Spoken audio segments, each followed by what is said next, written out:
Hey everybody, it has been several days since we have done anything here in the backyard, so I'm going to go ahead and walk you around a little bit about what we are going to be doing on this fireplace, because this is really kind of one of the last things that we need to do back here before it's just a bunch of finished work and just a little bit of detail work on getting things cleaned up and ready to go. So with the fireplace, there's just several things that we need to do, and a lot of them is just the things that we need to do are just kind of minor things.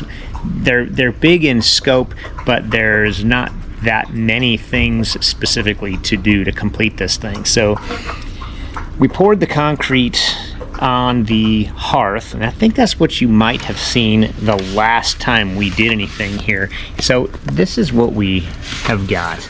We've got a light gray. It didn't turn out quite as dark as we thought it would, but that's okay. We're going to go ahead and go with it. There's a pretty good edge most of the way around here. Now, this is what we are going to be dealing with right here. I cut the metal right here off, and as you can see, that's what's laying there. Now, what we're going to do is we're probably going to cut from the corner of the fireplace, and we're going to cut straight back to this point right there. So all of this corner right here is going to be gone, and the reason we're going to do that is because I think we're going to be putting a trellis on the back side of this fireplace to match what we have in the back of the wall. And so what we need to do is pull this grass up. I'm not going to cut it yet. I'm actually just going to roll it out and see what the base looks like so I can get an idea of kind of how it was installed, because I'm going to have to redo this edge right here using this piece on an edging from here to the corner of the fireplace. And then I need to pull all this dirt out, and then we can at that point be able to stucco the whole back of the fireplace and the sides of the fireplace. Then we'll be able to paint that and get done. So that's kind of cool. But what I'm going to do is I'm going to pull this grass up here using my little snips. We're going to see what this looks like. If I remember right, there were a lot of nails put in this, and I'm going to see how many nails are actually in the grass. Here we go.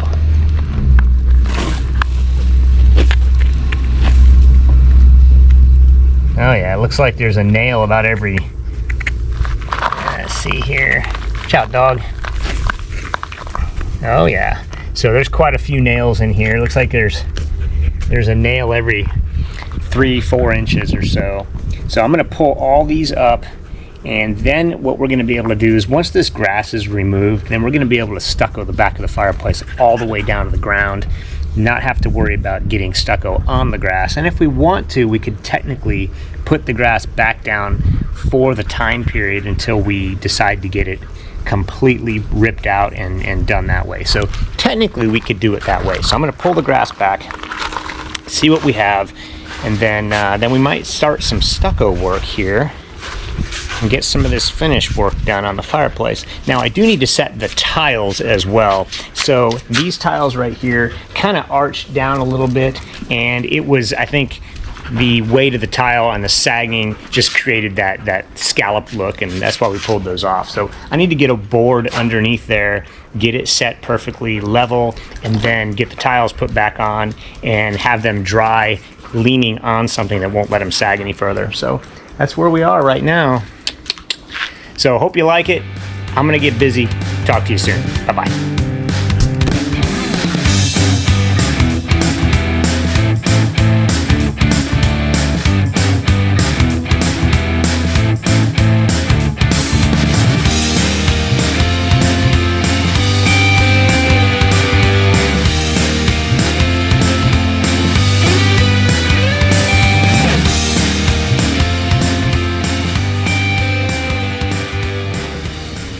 I decided I was going to go ahead and work on the tile first, so I just got this bucket here with a couple of blocks, and I have this wood that's MDF, so it's pretty straight, pretty flat, and I just have it braced underneath here. This will give me my edge that I can then just take my tile when I mortar those on, I'll be able to just put those on like that. It won't sag anymore, and then we won't have our scalloped look where it drops in the middle.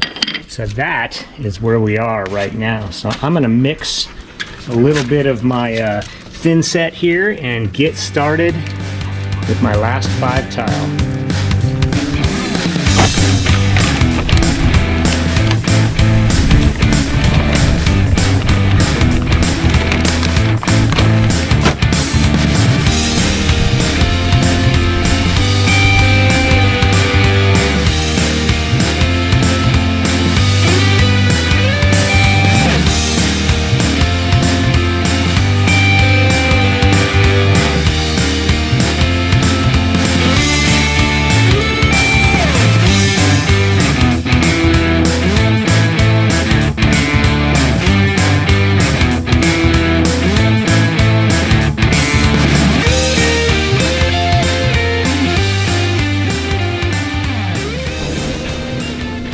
Okay, so what we did is we had a bucket, we got our pieces of block, and we shored up this piece of wood, this MDF. It's really flat, and this gave us the base to be able to lay our tile on. So now we don't have to worry about this looking kind of scalloped if any of these tiles were to sag on us. And that's what happened before, is all the tiles, once I put them up there, just the slight weight of that tile made them kind of sag. You are a dirty lens. There we go. So that tile started to sag on us. It created that scalloped look, and that when Shannon said, "Hey, those don't look straight," she was entirely correct. So now we are looking good.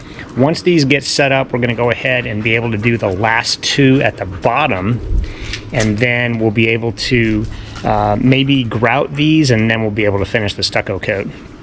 So I do need to put a few blocks on the top. I need to get the last few cap blocks, the 2-inch solid blocks on top of the structure. That'll give us a little bit more height, just a couple inches, and then we'll be able to stucco everything. Even the top of the structure will be stuccoed. So that'll look really nice once we get it done. So as you can see, I pulled the grass up, I kicked back the rocks a little bit on this, so then we'll be able to run that stucco all the way to the ground, all the way down the side. And if we feel like it, we can always just put the grass back for the time being and not have to worry about putting that trellis up at this point. But I may do that just to make it easy on us for this phase. We might take the grass out and do the trellis and stuff at a later time. But at this point, we're going to go ahead and get some veneer put on the front and finish this top veneer brick at the front and on the side. Then the veneer stuff and most of the tile will be finished, and we'll just get ready for stucco. See ya.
All right, we are, whoa, that's big time sun right there, right? Okay, we are stuccoing today. So I finished the brown coat on the backside as you witnessed, and there you go. So that's finished, it's drying right now.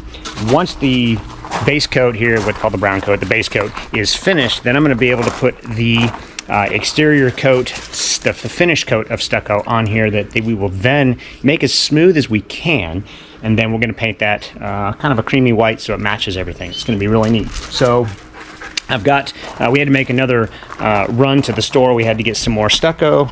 We got one more bag of the base coat, and then 2 more bags of the finish coat, and that will be going on right now.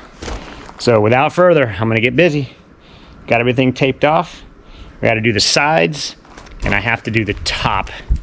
And then we will be able to get the finish coat on here. Hopefully, we can get the finish coat on here today, and then be able to paint and grout, and then this thing will be done and ready to use, because it's starting to cool off a little bit. So it's in the 50s in the morning, and it's not the 80, 85, 90 degrees by 7 in the morning type summer weather anymore. So we are looking good for being able to use this fireplace very soon.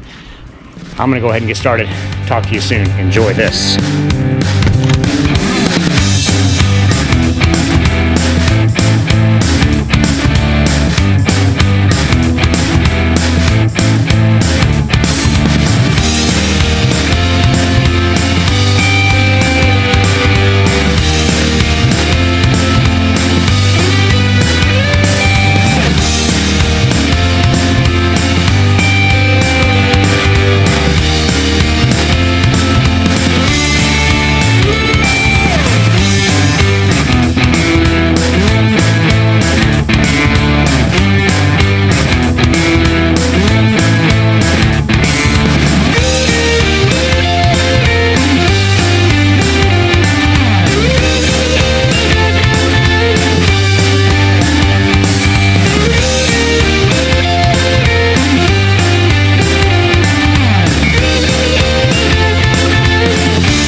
Hello everybody, I just wanted to give you a quick update on what's been happening here in the backyard. So just as a real quick story, my GoPro died and I couldn't really stop working, so I had to keep that going, and in the meantime I have a new one. I'm recording on this right now, and I just wanted to kind of show you over the last week or so what it is that we have finished in the backyard and what you didn't really get to see. So I think the last thing you saw was work on the fireplace, and it was stucco work on the fireplace. We were doing the base coat, kind of the brown coat issue.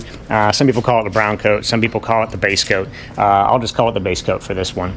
And we got all the base coat done all the way around, but then we needed to do the white stucco finish coat. And what we were going for was a very smooth look. This is what we ended up with right here. Now it is as smooth as I could get it. I didn't get it as smooth as ultimately I wanted it, I guess is a good way to put it. So when we painted it, you can see the waviness in the final stucco coat, and we didn't really want that. So what we're going to end up doing is we're going to go back over this with more stucco, and we're going to put a texture over the entire thing on all the vertical sides, as well as the horizontal sides here, and then the horizontal on the top. We're going to add the texture, then we're going to repaint. Then you won't see that waviness of the imperfections in the stucco as much as you do now. Now, if you look, we finished all the veneer. We got all of the grout. We put a sanded grout down there in those lines all the way around the three sides with the veneer. And then we also did a darker grout around the tiles. And what that did is that made these tiles pop. And because we did such a light color all the way around on the stucco, it really made the tiles accentuated. We wanted to make sure that that remained that way. So we really like the way this turned out. We're almost done with it, except for, like I said, the texture coat on the stucco. And then if you look on the back side, it also is all done. So we are pretty happy with it. Now back here, you remember that we pulled the grass out. We put some more rock in here, and then I had to use that piece of steel that was actually right here before, and I reset it here, and I drove the stakes back in, and then that is a finished piece of turf now. And then we added this landscape light right here to match the other ones in the yard, so it gives it more of a finished look on this side over here. Now, if you look here, you'll notice that, or you may not even have noticed before, but what we did is we cleaned these bowls really well, and we took down the lights and we painted everything black. So now it kind of matches the lights, matches the clock, matches the shed trim, and the other one we have with the big bulb was on that side. So what we decided just to paint things black and repurpose the things. And once you repurpose the stuff, then you don't have as much money being hemorrhaged, you're not spending as much, and you have somewhat of a new light. Even though it's technically an old light, it looks new. And then we repainted our older patio furniture. Again, we didn't really feel like buying all new furniture. This was good stuff, and we wanted to keep it and kind of reuse it. So the cushions for those are the new part, and those are right here. The cushions are just a creamy color that kind of match everything, so we have a very white and dark look. We also added a couch out here. You can't really see what it looks like, but it does fold out into a full bed. Now, up here on this piece of trim is the only thing we have done inside the shed that's different from what you saw before. And in a past video, maybe one or two videos ago, you may have seen that this piece of wallpaper, these are strips going like this, it slowly dropped just a little bit, and the gap between the roof and the top of the wallpaper was slightly larger here than it was here. So you get off just a tiny little bit in one side, and then 14 feet later, 14 foot 4 inches later, you're down 3/4 of an inch or so down here when you didn't even think you were on this side. So that's what we did inside, just to kind of trim that up a little bit and hide that imperfection. So when you come out of the shed, we put a sealer on our decorative tile here in front of the shed, and when we sealed it, we ended up with a really dark and shiny black. This is actually real stone, so it's honed, so it turned super black, and we just love the way this looks now. It looks totally different. It does collect a little bit more of a footprint, but we really like the way it matches all the black on the shed and the black along the rest of the yard. Oh, also, if you look up right here and here, And there, those are 3 LEDs that match the LEDs in the shed. And we had these wired a long time ago. I wired this whole patio cover probably 10 years ago or so, and we've always wanted to do something with those. We always knew that those were going to be lights at some point. We just never had done it until now, and I decided to go ahead and do some drywall work, put those up, and I think the drywall work and the texture in a previous video, I think I saw it in the back that it had been done. So that was one of the things that we just failed to catch on camera. But we did finish the trim. If you noticed, there are trim pieces up here that run all the way along the edge, and that big trim piece goes all the way down from one side to the other. We finished all the texturing, we've perfected those, and then we painted everything to match that color. So it's all done. Oh, and I'll turn these things on so you can kind of see, even in the daytime. Let's see, where's one of them? Right there. There we are. We are on. It really brightens up the backyard. It adds that whole extra bit of light that we needed.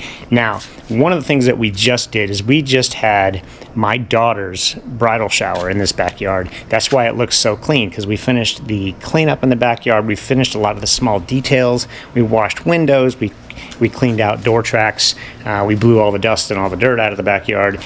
And we basically got this thing ready, party ready. So we've had our first party back here.